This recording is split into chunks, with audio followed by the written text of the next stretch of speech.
So, ayun na nga guys, dahil dumating na yung in-order kong ito, nahugasan ko na. Kasi gusto kong sumali dun, tumikim nung pipino salad na lalagyan lang ng yogurt, lalagyan lang ng tawag nito, olive oil salad na. So, ako version ko to, gagawa na ako ng pipino at yung kunting to, sasalarin ko siya. Wait lang ha. So, ito tatry ko ha. Kasi, natry ko na ganyan siya kaninipis. So, it's really working.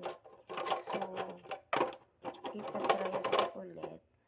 So, mahirap kasi mag-video while doing this. Wait. So, wala. So, kailangan dalawang kamay.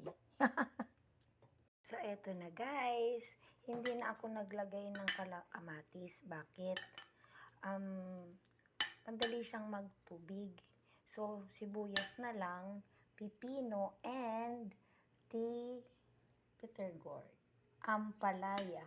Para sa mga didilis na nagmamaasim.